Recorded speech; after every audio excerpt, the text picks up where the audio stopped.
World Health Organization to fund stove programs. The international assistance would help 2 billion people around the world to reduce the global burden of respiratory diseases. And speaking of clean air, a report released by the National Academics National Research Council found that below standard air quality on commercial planes is what often causes passengers to feel sick or dizzy. The report was commissioned by Congress after the Association of Flight Attendants made several complaints. Eileen Abt of the National Academies of Science headed the study and says air quality is a serious issue that's received little attention since the mid-80s. According to Abt, some of the air quality problems stem from pesticides, which several countries require to be sprayed on aircraft. Other issues include low oxygen levels in the cabin, poor environmental control systems, elevated ozone concentrations, and significant increases in the number of aeroplane passengers. The study calls on the Federal Aviation Administration to ensure compliance with air quality regulations and carefully study flight attendant symptoms to determine long-term health effects. Gesundheit. When it comes to allergies and asthma, pollen in the summer months and inner-city pollution are often blamed. But in reality, the air in your home can be just as harmful, which is why more and more people are demanding so-called healthy homes. Building consultant Bill McCauley believes that under-wrapping like this cuts airborne pollutants by 50%. It lets air out, but stops too much coming in. Allergists agree that managing the air in your home can reduce the chance of developing asthma. Condensation around windows or pipes breeds mold spores, which can cause sneezing and wheezing. The best way to stop mold is to replace wood or copper fittings. Medical assistance should be sought for asthma and allergies, but doctors are also advising that often health care can quite literally start in the home. Autumn for many is a joyous time of year. The crisp, cool weather and holiday season is energizing and festive. But for those suffering from seasonal affective disorder, or SAD, mood and energy drops with the leaves, resulting in a lack of concentration, weight gain and depression. In fact, most people suffering from SAD have trouble getting up in the morning, while facing the day can seem like a gloomy prospect. Neil Owens is a SAD sufferer and one of the first research subjects in the 80s to undergo light therapy for treatment of the condition. Owens created the first light boxes that were used by major medical institutions conducting SAD research, and later went on to build them for consumers as well. The special full-spectrum artificial light helps reset the biological or circadian rhythms while boosting levels of the neurotransmitter serotonin in the brain. Exercise and a balanced diet can help the darkest days of winter seem a little brighter.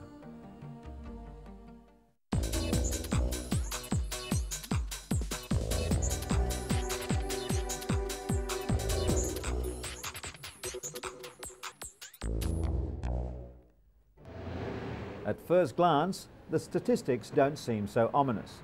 An estimated 163,000 people are infected with HIV or AIDS in Russia, a country of 147 million people.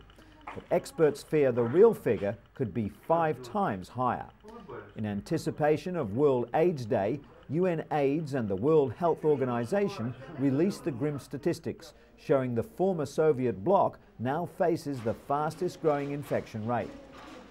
The increased use of intravenous drugs is of key concern, as is the epidemic in the pediatric population. This hospital in St. Petersburg is the only one for HIV-infected children, abandoned by their mothers, mostly HIV-infected drug addicts. More than 80% of the reported cases are in people under 30. AIDS is now the 4th biggest killer around the world. Africa continues to be the hardest hit, with almost 3/4 of the almost 40 million sufferers worldwide. Researchers in the US are reporting an alarming new increase in drug resistance among HIV-positive people undergoing antiretroviral drug therapy. 50% of Americans undergoing highly active antiretroviral therapy are developing mutant strains of the deadly virus due to irregular use of the drugs. Researchers measuring the blood viral levels of 2,000 people undergoing the therapy also found that 64% of participants experienced a rise in viral levels over time. This indicates that they're receiving less benefit from the drug cocktails than they were a few years ago. The main reason for these alarming figures is that drug compliance is so difficult. The study found that 20% of all newly infected people were already carrying drug-resistant strains of the virus. If the trend continues, the HIV virus could develop resistance to all drugs. The AIDS crisis has had another unexpected side effect too. It sparked a diverse cultural response from both HIV-positive and HIV-negative artists. Positive Lives is one of the most remarkable responses. For 8 years, it's charted the course of the virus and its impact on people's lives. According to the exhibition curator, Kevin Ryan, this art has many different uses: for health, for education, and for knocking down barriers of stigma. Literature has also seen an explosion of HIV content. AIDS provides elements that are crucial for a good read: love, sex, death, and plenty of drama. Like no other health crisis, HIV has sparked creativity that comforts, questions, and also explains.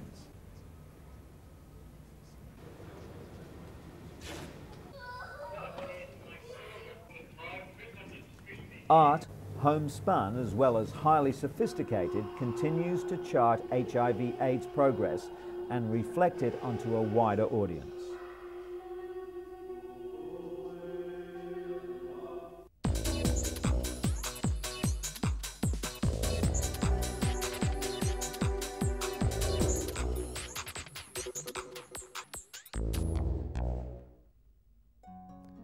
Val Garvey was told not to expect any miracles when her son Poirik was diagnosed with autism 3 years ago.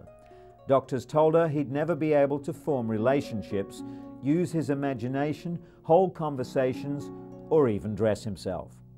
Now 6, Poirik can do all that and more. Autism remains a mysterious condition that affects 1 in 500 people. It's a neurological disorder that varies widely. But what autistics all have in common is an inability to forge social relationships naturally. Poirik's progress came from a unique home-based educational program pioneered by the parents of 28-year-old lecturer and writer Raun Kaufman of the Sunrise program at the Autism Treatment Center of America. At 18 months of age, Raun was diagnosed with severe autism and an IQ of less than 30. By the time he was 5, all traces of autism had disappeared. The Kaufmans realized that they had to get Raun's attention, so his parents joined him in his fun activities. The Garveys are now following the principles established by the Kaufmans 25 years ago. Through playing, Poirik is learning to unlock his imagination, to communicate his desires, and above all, to build confidence. The Sunrise program doesn't offer a cure, but it provides the means for an autistic person to show the way in and for their parents to show the way out. For these youngsters in Beijing, studying is a constant uphill struggle. All of them are mentally handicapped to varying degrees. The Beijing Fortune School for Mentally Retarded Children is attempting to give these 50 children a brighter future. According to a recent survey, around 1% of children under 14 are mentally handicapped. That means that over 3 million children are in need of specialized education, but very few ever go to school. 2 women, Professor Huang Yiping and Professor Mao Yuyan, teamed up to open this school in 1985. Professor Huang's daughter, Wang Wei, is now 25 and works in the school kitchen. Her proud mother is determined to give other children something her own daughter never had: access to proper care and education.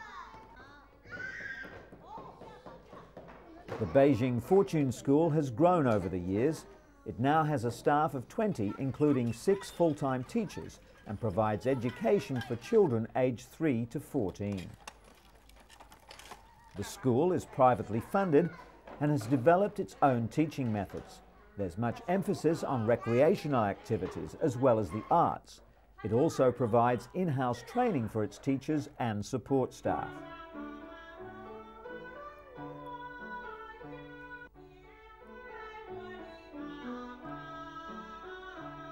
Zhou Jingren has attended the school for the past 3 years. He was born perfectly healthy but soon contracted meningitis, a serious inflammation of the brain's lining which resulted in brain damage. His parents, both well-off business people, hired a maid to watch him 24 hours a day, as all the local schools refused to enroll him. The real breakthrough came when they discovered the Beijing Fortune School. According to his teachers, Jingren could not stand still and would destroy things when he first arrived, but they've seen a substantial improvement. And his mother has too. In stark contrast, life is bleak for 13-year-old Gongyi, who lives in a poor village in the mountains north of Beijing. He hopes to drive a tractor one day, but he may not even be able to fulfill this simple dream. While the nearby town does have a school for mentally handicapped children, it costs more than the family's entire annual income. Gongyi now spends his days wandering around the countryside, and there's very little that can be done to brighten his future. When Anna Luzinski came to the United States from Austria for surgery over a year ago, it was cerebral palsy that made it difficult for the 7-year-old to walk.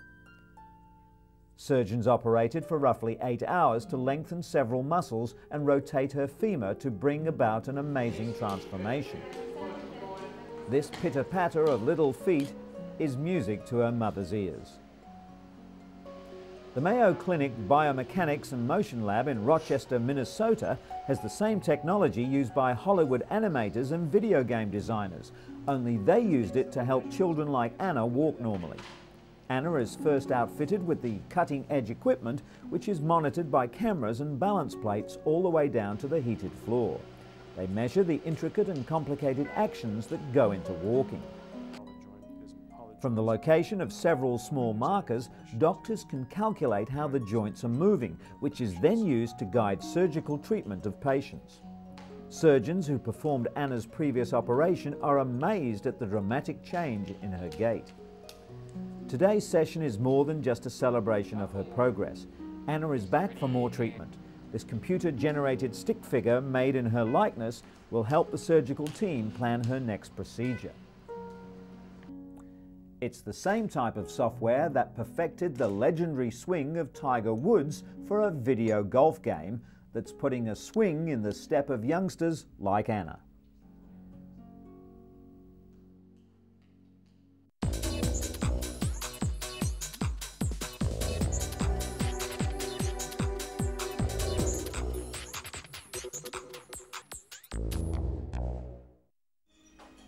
A major research study has revealed that nearly a third of heart attacks and strokes could be prevented with wider use of cholesterol-lowering drugs known as statins.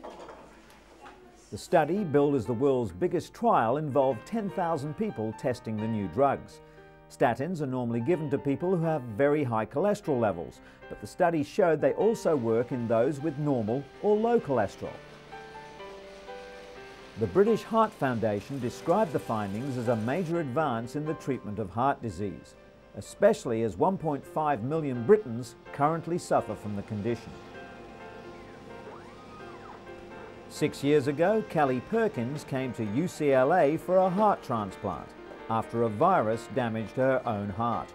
Today, she and her husband Craig are making a social call. They've come to see cardiologist Dr. John Kobashigawa, the man who helped Kelly get her life back.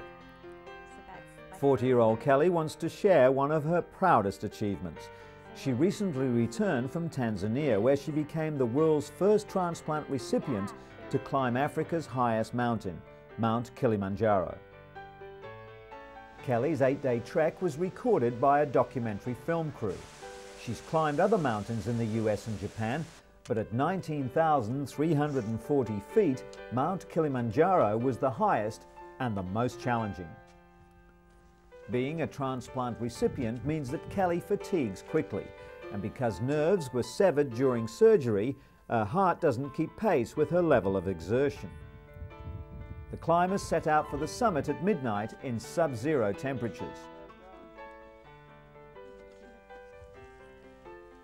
Having conquered Kilimanjaro, Kelly's now looking for another mountain to climb. It's her way of demonstrating that transplant recipients can live a full life while encouraging people to save lives by being organ donors. Kelly's plea comes as a timely reminder, following the news that Robert Tools, the recipient of the world's fully contained artificial heart, died. Tools received the EP04, a grapefruit-sized plastic and titanium heart. Only expecting to live 30 days, he survived for almost 5 months. The former teacher moved from Colorado to Kentucky 5 years ago to receive a heart transplant, but was turned down because of his deteriorating health. But ultimately, it was abdominal bleeding related to his severe and chronic medical condition that killed him, not a malfunction in the device. 6 people, including Tools, have so far received the artificial heart. The EP04 is designed to extend the lives of patients who would otherwise die of heart failure and are ineligible for a heart transplant. Its internal battery system allows patients to be free of tubes and wires required to power previous devices. And, contrary to traditional medical belief, researchers have found evidence that human heart cells can regenerate. Doctors discovered that a recipient's own cells multiplied in the new heart, repairing damage previously considered irreversible. Just days after surgery, male transplant patients who received female hearts had new blood vessels and muscles with male chromosomes form in the female hearts. This means that the recipient's remaining heart tissue may have had primitive stem cells that were called into action to repair damage.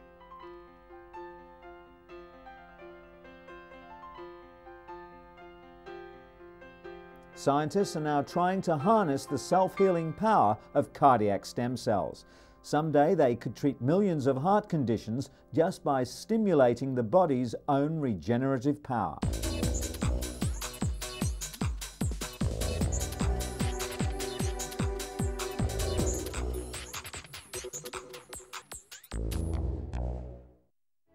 US researchers say they've created an air filter system that's capable of destroying the deadly anthrax bacteria and a host of other lethal viruses, including smallpox.